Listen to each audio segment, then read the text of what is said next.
12 Angry Men. How to persuade when the heat's on. You've probably heard of 12 Angry Men. Black and white. One room, 12 jurors deciding a boy's fate. 11 vote guilty. One man, juror number 8, says, "Hold on. Maybe we should talk first." That's the setup. No action scenes, no explosions. Just sweat, tension, and words. And somehow, it's one of the best lessons in persuasion ever put on screen. Because real persuasion isn't about talking louder. It's about asking the right question at the right moment with the right tone. And yeah, that matters to you because you're in pressure rooms too. Meetings, group chats, relationships. Moments where you're the odd one out. Where you feel the lump in your throat just before you speak. This movie isn't just a classic. It's a survival guide for when you're outnumbered, but still feel the need to speak up. Part 1. You versus the room. Picture this. You're in a hot room. Everyone wants out. Everyone's decided, except you. You're the only one saying, "Wait, can we think for a second?" Sound familiar? Maybe not a courtroom, but when your group chat is canceling someone and you're the only one who feels weird about it. When your boss wants a quick yes, but your gut says no. When your friends are pushing you towards something you'll regret. That's pressure. Your chest tightens. You know if you speak up, eyes will roll. Maybe worse. In the 12 Angry Men movie, juror number 8 doesn't try to convince them he's right. He just says a boy's life is at stake. Can we talk? That's the first move. Don't try to win. Try to slow things down. Lower the bar. Open the door. Create space to think. Part 2. Reframe the game. Juror number 8 doesn't attack. He shifts the frame. Someone says the knife is one of a kind. He pulls out the same knife. Someone says the witness heard it all. He says, or maybe he just wanted to feel important. Another says, she saw it clearly. And then he notices glasses marks on her nose. She probably wasn't wearing them in bed. See what he's doing? He's not arguing the facts. He's questioning what the facts mean. And that's what persuasion often is. Not fighting harder, just tilting the lens.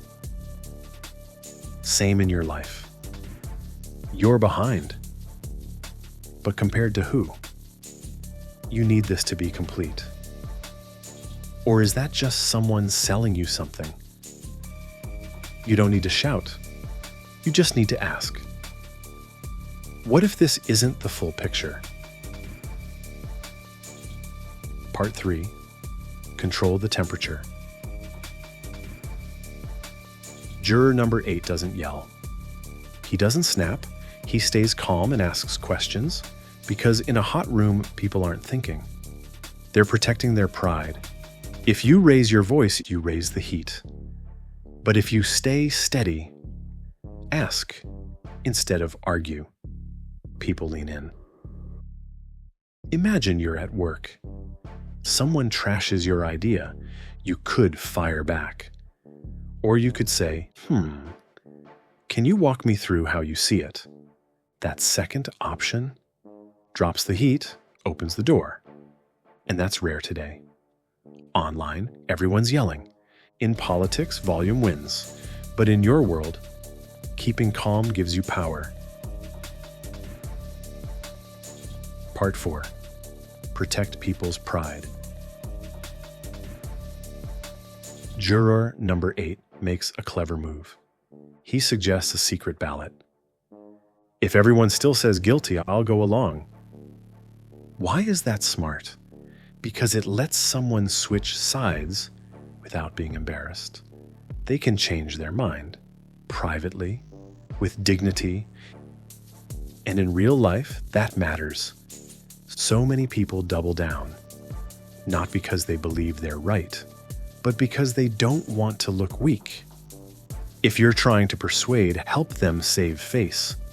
Say things like, let's test it for a week. Not, you're wrong. We could try this angle. Not, that makes no sense. The goal isn't to trap people. It's to give them an exit they're not ashamed to take. Part 5. Sometimes, say nothing. There's a moment where juror number 10 goes on a racist rant. Loud, ugly, cruel. And juror number 8 says, nothing. No one argues, they just go silent. Chairs scrape. People turn away. That's persuasion too. It's social proof. The group rejects it without a word. Let that sink in. You don't have to argue with every bad take. Some collapse on their own, if you let them breathe. Not every fight is worth swinging at. Sometimes silence is the strongest move you can make. Part 6. Stack your moves. Juror number 8 doesn't throw everything out at once. He paces himself. First, he asks for time. Then, the knife. Then the test of how long it would take the witness to walk. Later, the woman with the glasses. Then, the moment juror number 3 breaks down in tears. That order matters. If he had started by attacking identity or ego, they would have fought back harder. But he builds slowly. Facts first, then doubt, then emotion, then pride. Think about that. In your own life, that's worth remembering. Don't go for the jugular right away. Start small. Build momentum. Let others come with you. Part 7. Your life, your rooms. This isn't just about juries. It's about your rooms. Your family might expect one path, but your heart wants another.